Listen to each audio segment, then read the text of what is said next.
So often in the space of intuitive eating and food freedom and body image talk, we're talking about not focusing on weight loss. And that might be like right where you are. Like, I'm not focused on weight loss, but I still seem to be really focused on my weight. I want to dive into that a little bit deeper here on the podcast today. Let's go.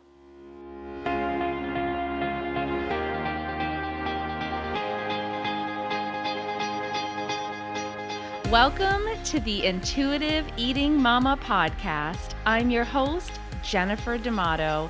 I am an intuitive eating counselor and I'm also a mom to four. This podcast is not just for mamas, it's for all women who are ready to ditch diets, ditch the scale and food guilt forever, and instead invite peace with food, increase their body trust, and confidence in all of her choices. I believe this show is going to shed some light on sneaky ways diet culture has infiltrated your thoughts, your family, and your well-being. No matter the episode, I want you to walk away feeling informed, inspired, and encouraged. So whether you're taking a walk, washing the dishes, or carting kids around, let's dive into the latest episode on the Intuitive Eating Mama podcast.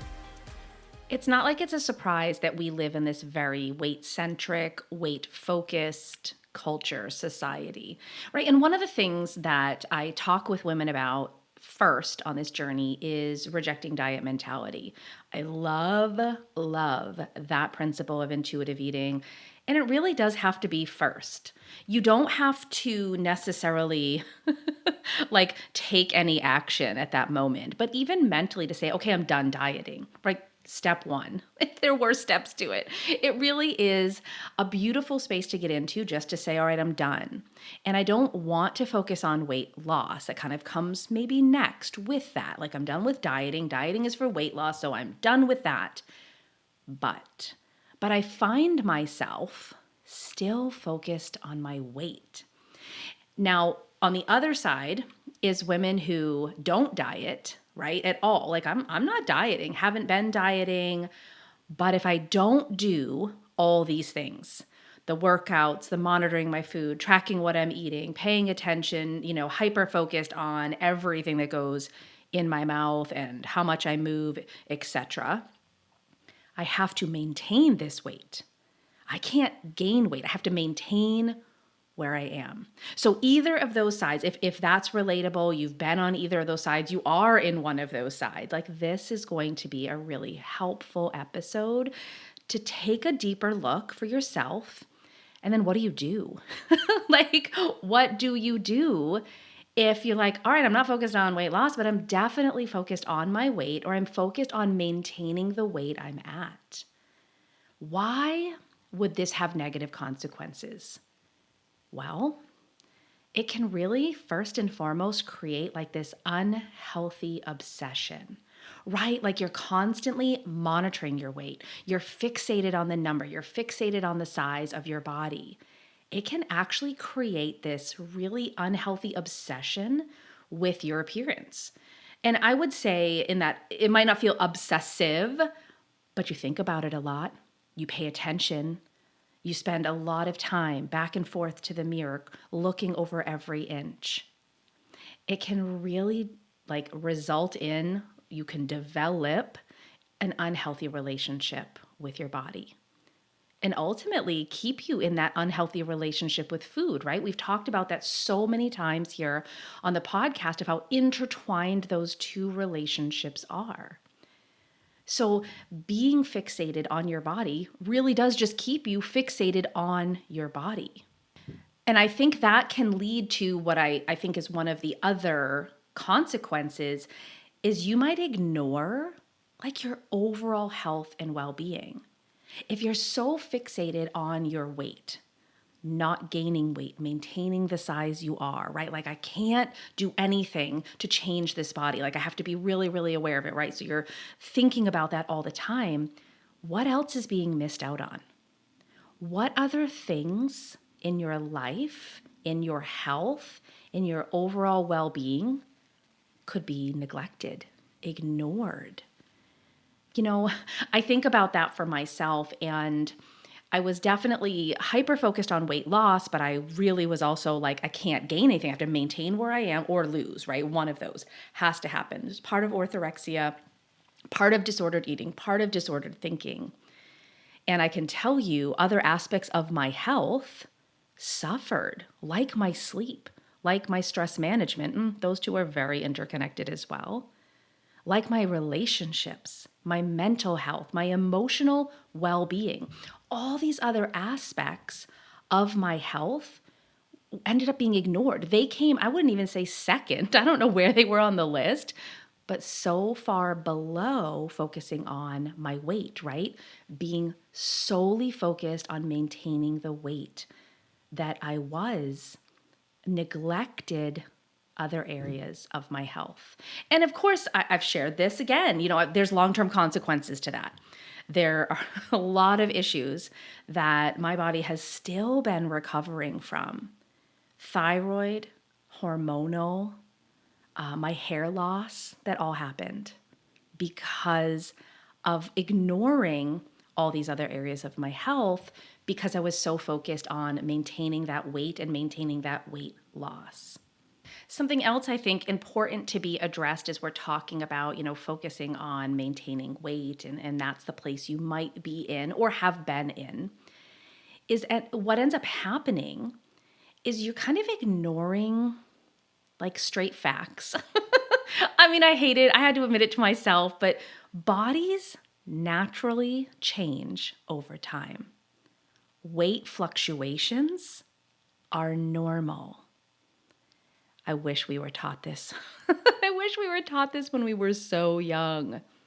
If you are in this place where I have to maintain my weight and your body does what it naturally is supposed to do, whether it's age, seasons of life, stress, bodies change. What are you going to experience, feel, think about yourself, struggle with if your body is naturally changing and you are in this place where no, I have to maintain it. I haven't changed anything. I'm doing all the right things, and air quotes, I'm eating the right things. I'm, working out, and yet my body's still fighting me. It's fighting me, and you're literally in this battle with what is natural for your body. Have you ever stopped to think for a moment how much time you've spent fighting your body?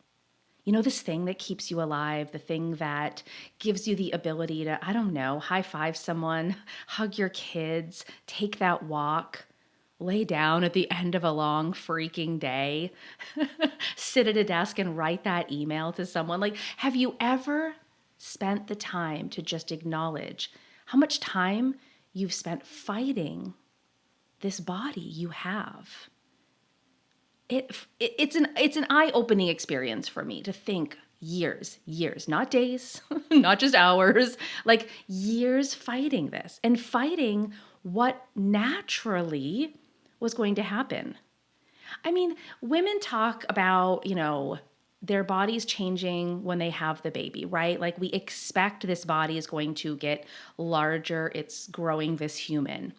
However, we're not taught that body is very different after.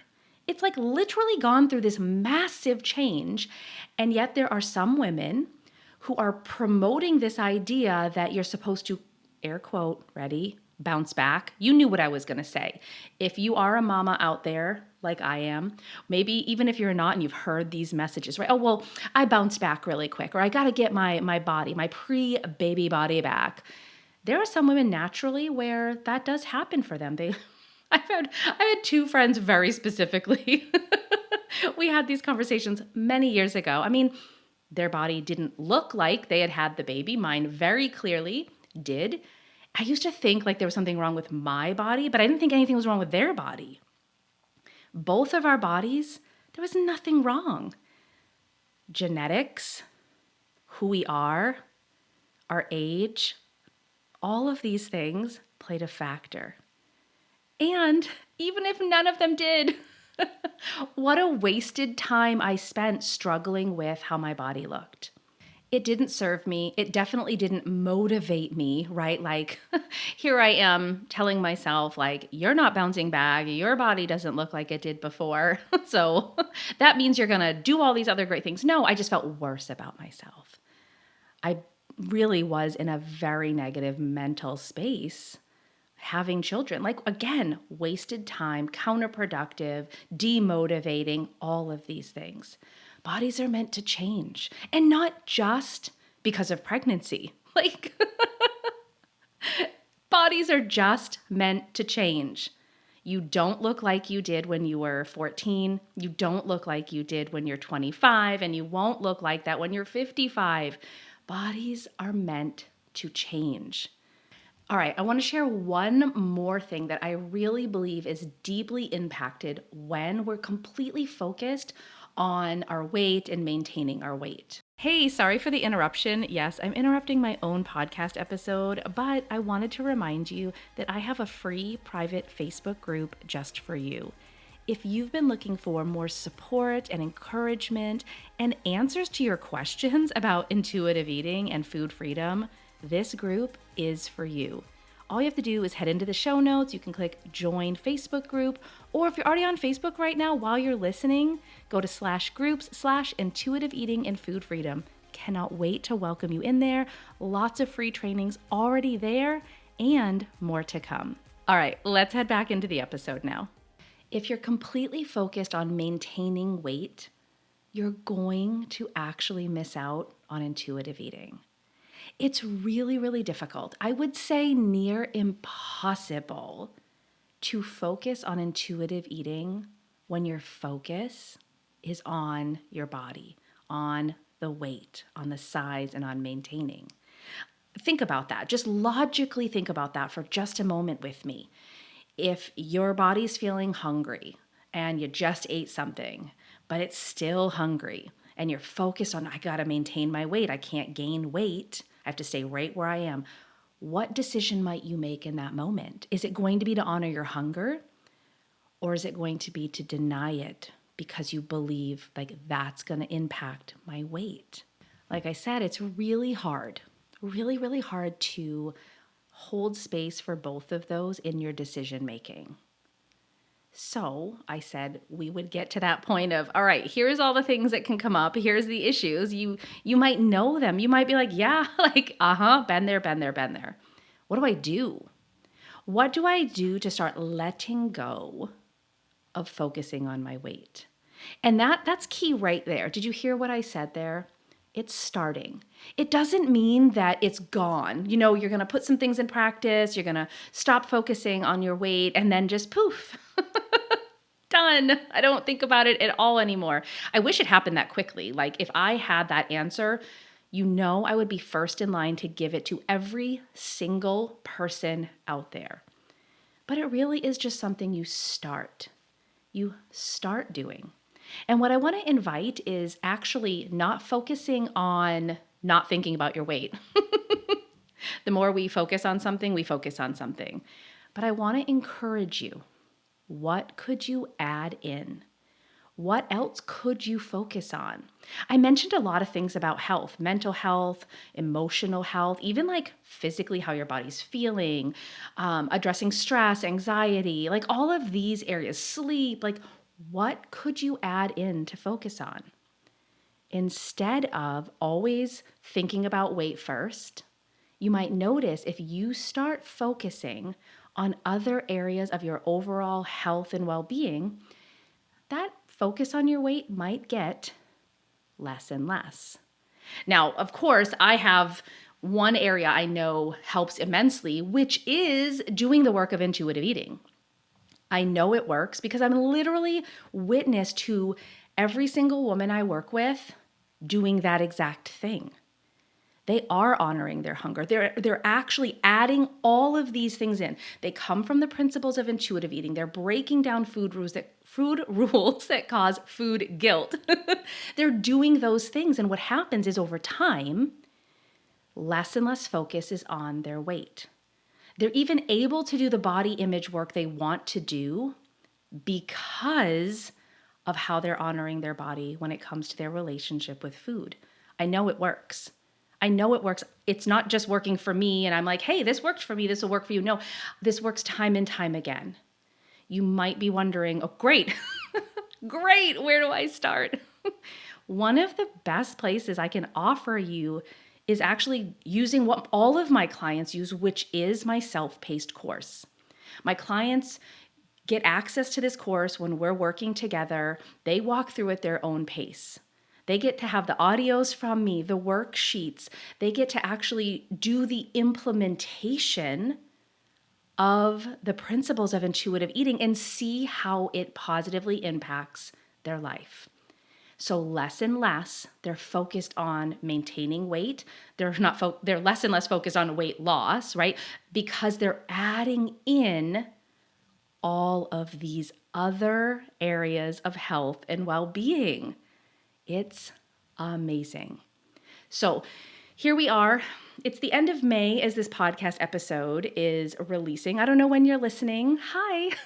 You might be listening to this after May 30th when it's going to be released in 2023. And don't worry, the course is still there.